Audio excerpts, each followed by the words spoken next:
warahmatullahi wabarakatuh. Salam ketemu lagi dengan saya Bapak Apri Joni, guru kehidupan dari Bengkulu.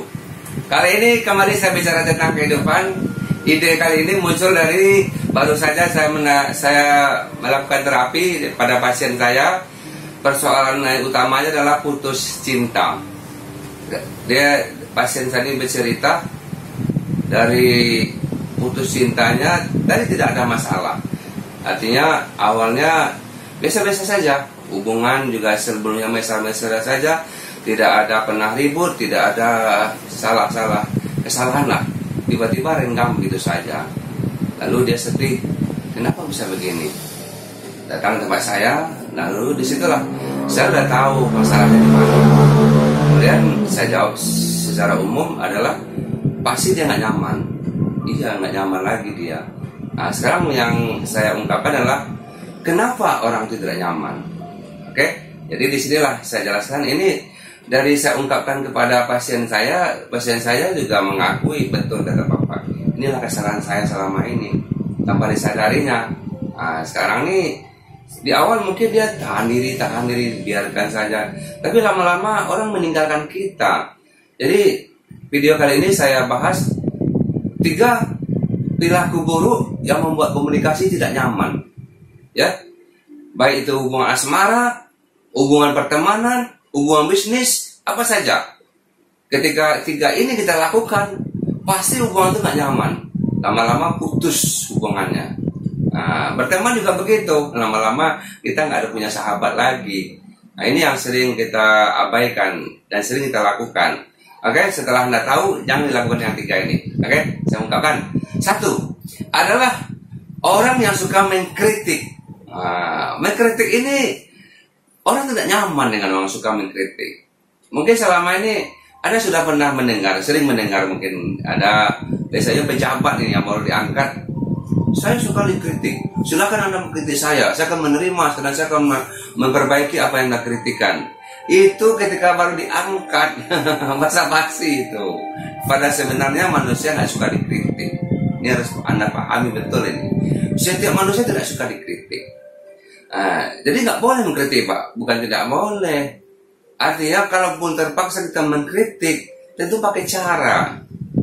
Apalagi kalau saya mengkritik orang tuh cara saya itu adalah dengan cara face to face. Saya berhadapan 4 mata. Saya ungkapkan bicara dari hati ke hati, dan itu akan lebih memperbaiki keadaan, membuat orang nyaman, senang, dan dia tidak dipermalukan. Yang paling buruk adalah mengkritik di depan orang banyak, di depan teman-temannya. Siswa aja itu nggak mau dikritik di depan orang banyak itu. Jadi ya kalau mengkritik di depan orang banyak itu bukan mengkritik lagi, lebih parah lagi itu. Saya bilang itu menghina itu. Anda mau olok-olok orang namanya, ya. Jangan pernah mengkritik orang di depan orang banyak. Itu lebih nggak nyaman lagi. Dalam hubungan asmara begitu juga. Ya jangan terlalu sering mengkritik dia. Lama-lama Anda ditinggalkan itu. Ya. Jadi komunikasi, perilaku buruk yang membuat komunikasi tidak nyaman, itu karena kita suka mengkritik. Buanglah sifat itu. Ya.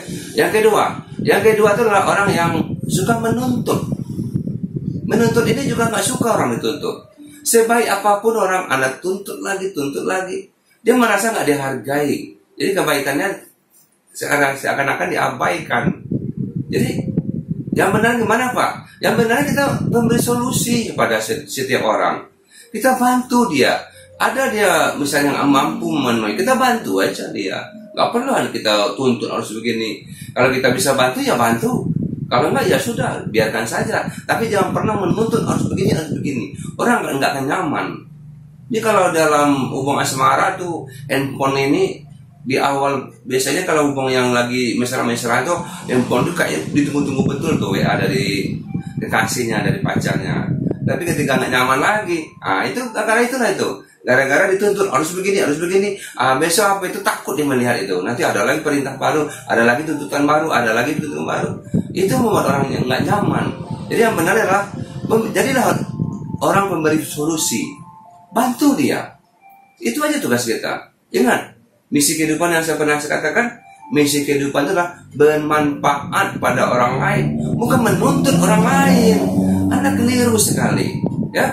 Jadilah orang yang bisa memberikan manfaat, memberi solusi kepada. Kalau kita berhubungan kekasih, berhubungan asmara, ya memberi solusi pada dia, tutupi kekurangan dia. Jangan kita menuntut dia harus begini, apalagi yang kita tuntut dia nggak mampu. Besok Anda ditinggalkan itu, ya. Jadilah orang yang bisa melengkapi, bisa membantu dia, bisa memberi solusi kepada dia. Pasti orang nyaman dengan kita, ya.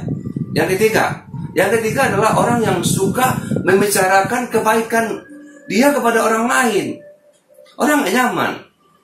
Kebaikan kita sedikit, kita ungkit kepada orang, kita bicarakan. Walaupun bukan langsung dengan dia, mungkin kebaikan kita lakukan pada temannya atau pada keluarganya, pada orang-orang lain. Tapi selalu kita buka, kita selalu ceritakan. Kebaikan satu disebut berulang-ulang. Akhirnya orang bosan dengan kita. Sepertinya kita yang paling bagus, yang paling baik di dunia ini. Orang gak suka dengan orang seperti itu. Memang dalam agama pun dilarang itu.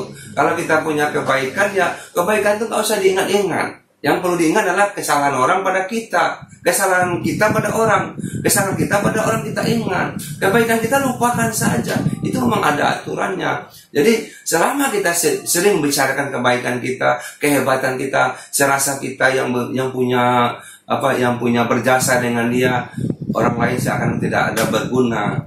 Orang tidak akan pernah nyaman dengan kita. Kalau kita mau jujur ya, dalam kehidupan ini banyaklah kita mendapatkan daripada kita memberi pada orang. Boleh kita cek.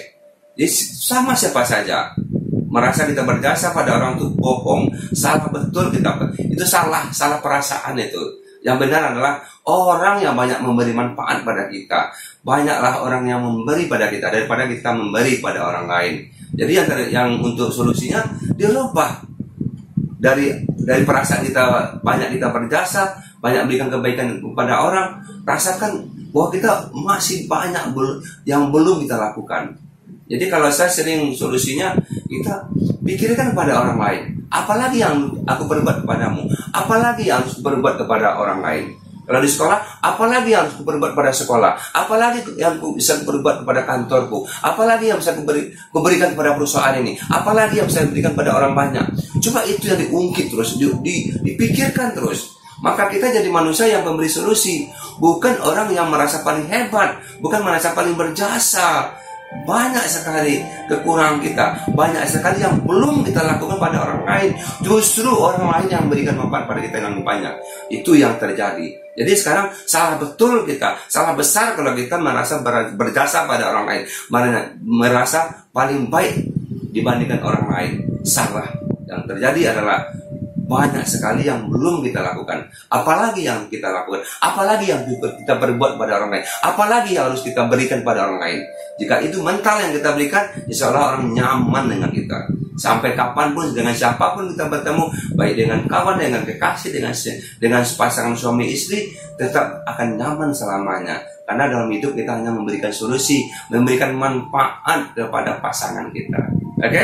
Nah, saya ulang lagi ya. 3 perilaku buruk yang menyebabkan komunikasi tidak nyaman. Yang pertama adalah orang yang suka mengkritik. Yang kedua, orang yang suka menuntut. Yang ketiga adalah orang yang merasa paling baik, paling banyak berbuat baik. Itu adalah komunikasi yang tidak nyaman, yang tidak memberikan orang nyaman, tidak senang orang lain. Lama-lama kita ditinggalkan. Oke, semoga kita selalu dapat hidayah untuk selalu melakukan kebaikan agar kita selalu bermanfaat pada orang lain. Sekian dari saya, semoga bermanfaat. Assalamualaikum warahmatullahi wabarakatuh. Salam sukses, Bapak Abi Joni, Guru Kehidupan.